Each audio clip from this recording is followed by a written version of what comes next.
Hello everybody, it's Nicholas Ashbaugh. Welcome to a very special bonus reading. This one is going to be for the air signs, Gemini, Libra, and Aquarius, and we're going to be taking a look at love and relationships. I hope you enjoy this, and a quick reminder that I'll be doing this for all 4 elements, all 12 signs. You can see links in the description and the pinned comment below. Let's get straight into the forecast, everybody. It's good to see you. And again, this is going to be for the upcoming month, for July. Let's see what's in store for you.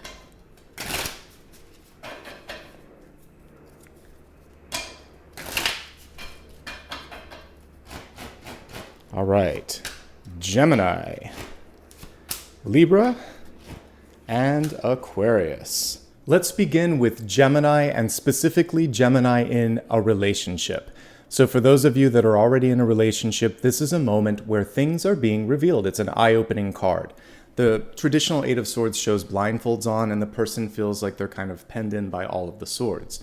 So when the card is reversed, it's showing increased freedom, increased visibility, and also feeling a little bit more validated.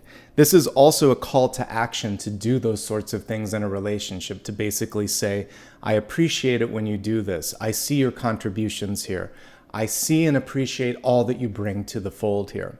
And if there's things where you feel like you still need a little bit more validation or support, I would say there's 2 different approaches. One would be simply to say, it means a lot when you say thanks, or did you like this, or basically trying to open up communication, okay?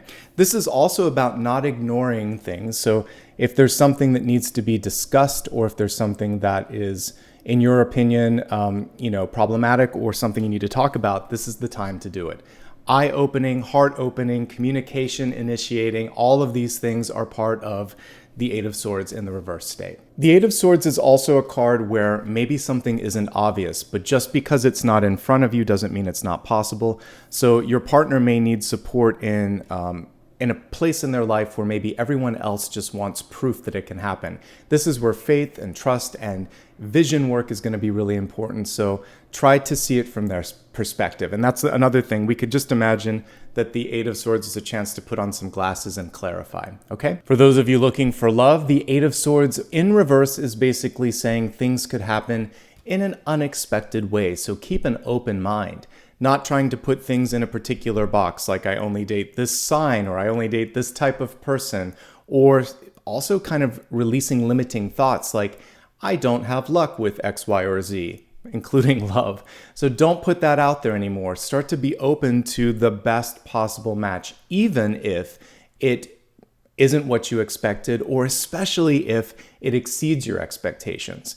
This is keeping an open mind to what the universe has in store for you, because sometimes there's an upgrade. And Gemini, you're overdue for an upgrade, and some of you might find that with respect to new love. Someone better than you thought, someone at an inconvenient time. You thought to yourself, it's not going to happen. I'm not ready for this, and the universe throws you a curveball. One final note with this, if there aren't any sort of red or beige flags, you want to pay attention to those and basically ask questions sooner than later, because you're being shown that for a reason. So again, transparency and communication, it's going to be your best friend. And because we're reading air signs, you guys can do that. I have faith. All right, let's begin with Libra that are already in a relationship.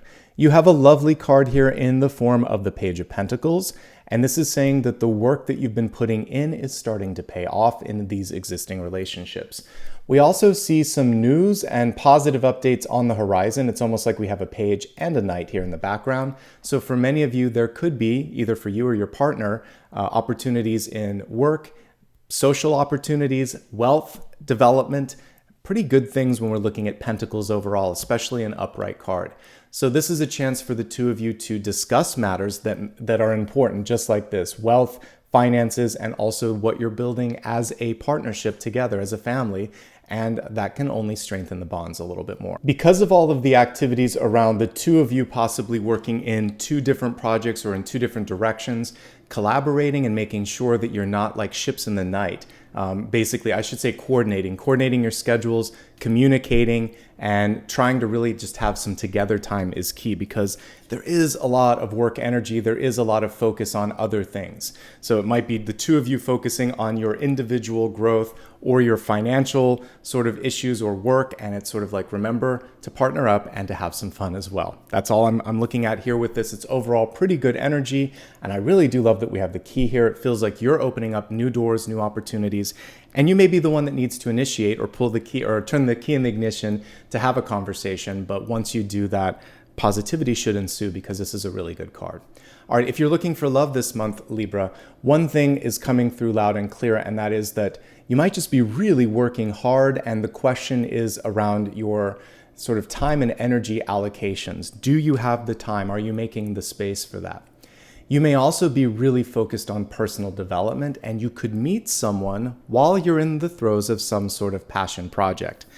Because we see someone here drawn to you, drawn to what you're doing. So what you're building is attracting energy. So one piece of advice I have is to keep doing what you're doing in your life, whether that is personal improvement, health improvement, working on a project, or working on something that you just feel really proud of, because ultimately that's going to help with your self-confidence, possibly your net worth. All of these things are going to build a firmer foundation on which you can then eventually find someone in your life. Of course, this can also represent an earth sign that's incoming. It's interesting that we have a key, which I would normally associate with a Hierophant. So what I'm seeing here would be a sort of deep spiritual connection or soul connection with this partner. So you'll feel that almost immediately if it's meant to be. So trust in your intuition. And again, doing something that you love is actually going to be the magnet that brings someone into your life. All right? And these are the messages for Libra. Now let's move from Libra to Aquarius. And Aquarius, now we have the King of Pentacles. Very similar messages, very similar energy coming through, and really beautiful card here as well. So let me just look at it closely for a second. When we're looking at the hands of this particular King of Pentacles, it's almost as if he's built some mountains or something beautiful here. We see the pentacle very close to his heart, and it's just a beautiful card overall. So this is a chance for you, Aquarius, to sit back and to observe just how hard you've worked to get to this moment. We're focusing first on existing relationships, and for many of you, you've worked hard. You've been up a few mountains, a few valleys and peaks, and you've still stood the test of time. So if you've been able to be in that sort of energy of for better or for worse, then good for you. That is something that we don't always see. If you're in the throes of a challenge, the mountain is basically asking you to acknowledge that all relationships take work and that there are highs and lows, and just to assess the amount of energy that you and your partner want to put into that. King of Pentacles, even more focus on family and money. This is a little bit more paternal than the page card. So for some of you, there could be a question of, should we start or extend the family? Should we buy or sell a house? Should we talk about retirement? It's like big life decisions with the King of Pentacles. So I feel like you can handle this. The card is upright. Just make sure you have a seat at the table and express what you want. Know also the commitment, and maybe hold your partner accountable and say, if we're going to do this, I need this from you. This is especially true if you're buying something that's going to require a lot of maintenance, or if you're building something or extending the family and saying, hey, this is going to be 50-50. I really need your support. Okay? If you're looking for love, again, we're getting a lot of earth coming into air this month. And so for you, this is just basically saying, I'm open to and ready to receive that. And also, this is a card where you're at a place where you don't necessarily need a partner. So you may be single and looking, but single and not necessarily needing or wanting to put that much energy into it. And that actually is an attractive state or an attractive energy, because it's the law of detachment. So if you can kind of have that casual sense of, yeah, I'm open to it. It's not my number one priority, but if someone comes knocking and they're the right connection, then you're actually going to be pulling that person in even faster. That's a great energy for this month. The work that you do, the things that you love, the energy and the way that you feel about yourself, these are the magnets, just like I was talking about with Libra, but even more so with you, Aquarius. A lot of success coming through for my Aquarians out there. You're going to have a really good month in business and in finance. And in all partnerships, it feels like you should feel comfortable being who you are and not holding back. This is a very grounded card and pretty auspicious across the board. Even though we're looking at relationships, I'm getting a little hint of what you're doing, and both you and Libra are in a place where it feels like you're focusing on growth. Gemini, you're figuring out who you want. But across the board, we see openings here for Gemini. For Libra, we see personal growth and development. And for Aquarius, it's almost like you've graduated, you've finished something, and you're ready to step into something new. I love how these cards kind of create a common scene here, which is very cool. And that's everything for this month for my air signs out there. A quick reminder, if you enjoyed this at all, I'd love for you to hit the thumbs up and leave a comment below. This is why I'm doing this particular video. It's because I was inspired by your comments and requests. Let me know what resonated. Let me know what else you'd like to see. In the meantime, remember I'm doing this for all 4 elements, all 12 signs. The links are below. Take care of yourselves, everybody. I'll see you again on Sunday for the collective. And in the meantime, from both Apollo and from me, I'm wishing you all the best.